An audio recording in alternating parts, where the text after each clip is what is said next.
Hello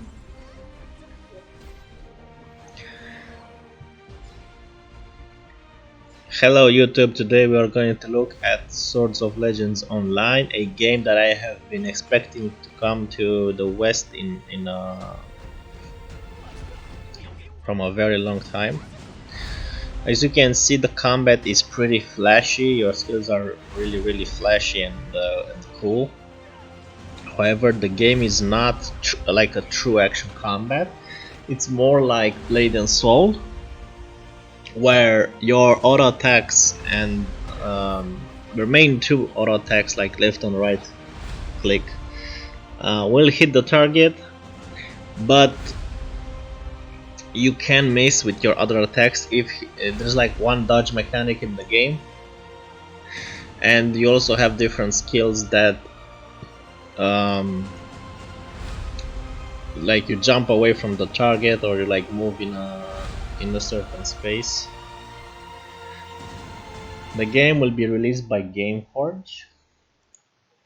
Now, as we all know, Gameforge is not the most trustworthy company when it comes to releasing games and managing them. However, the game in its current state in China and Japan and Taiwan, apart from the fact that you have to pay, like they kind of have this subscription based on buying minutes, so you like buy 6,000 minutes in game time. There's no pay to win in the game. Like the cash shop, I have like I went on the Taiwan version and played it a bit. I can't find anything in the shop that's pay to win. It's like there's only cosmetics. Like there's nothing there. So the classes that I'm mainly interested in are Spearmaster and Berserker. We are going to look at some PvP videos that I found and commenting on how the gameplay will be. It is satisfying in a way, but it's also disappointing because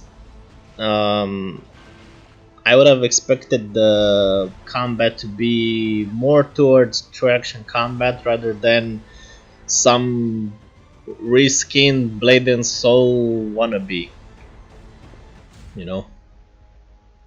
So the spell sword right now, as you can see, this is like one of the few classes that only has a DPS spec, and one is range and one is melee. I think this is the class that really reminds me of the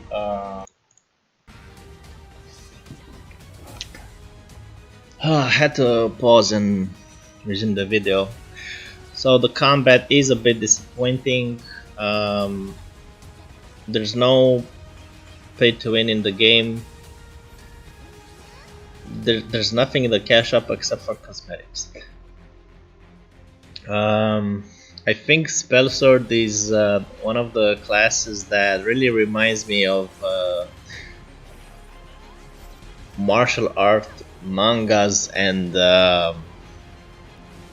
you know, Chinese martial art either movies or even mangas. You know, in China this is called Wuxia universe. So if you all want to find something related to that, like mangas and movies or games, use Wuxia universe, you know, and it will always be related to martial arts. So I don't see how Gameforge can ruin the game. I do hope that they don't play too much with the values. The classes can be most classes have like two different specs. One DPS and one is like either another DPS or healer or tank. So it's exactly like Blade and Soul is. It's very similar to Blade and Soul. When you see support, that's actually a healer. I don't know why it says support. I guess healer for them is support. Yeah, the game is super similar to Blade and Soul. So you see the Spearmaster, like the effects, it has fancy effects, right, and your fancy attacks, and which is cool. but it's still a game that has hybrid targeting.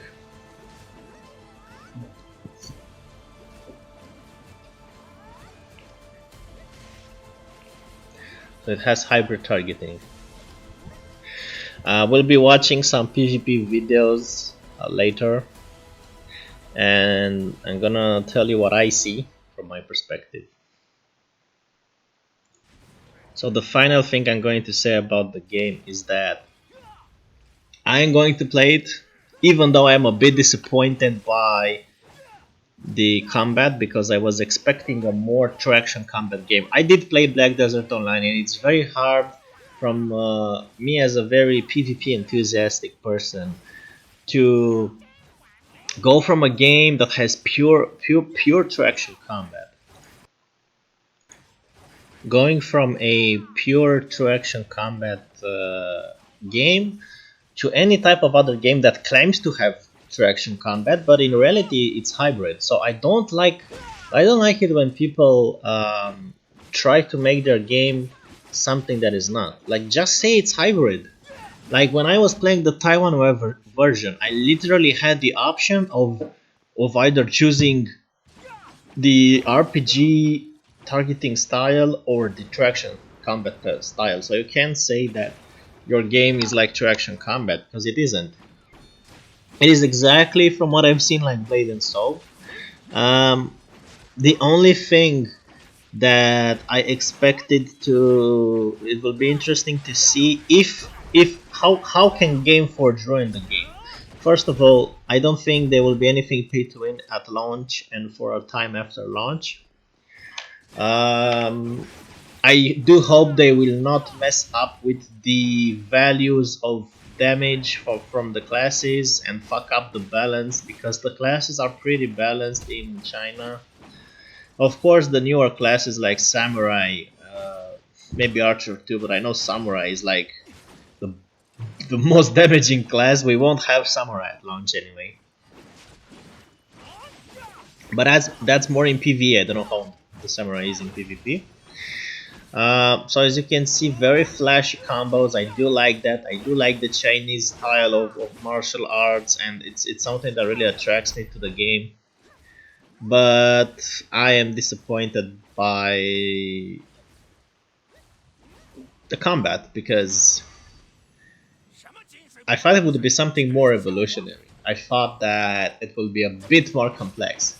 However, perhaps that because of the fact that the combat is a bit more linear and not really that complex, maybe that's a good thing.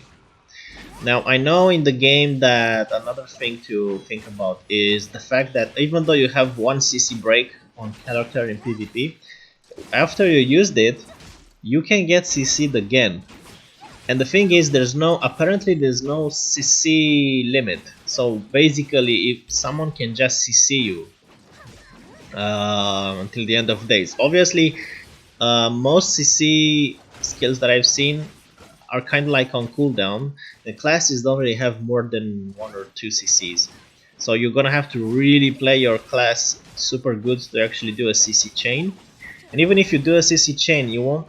The problem is that in PvP, if there's like more than one guy on you, you will have problems because every one of them can just keep CCing you. But I don't really think that's going to be the case.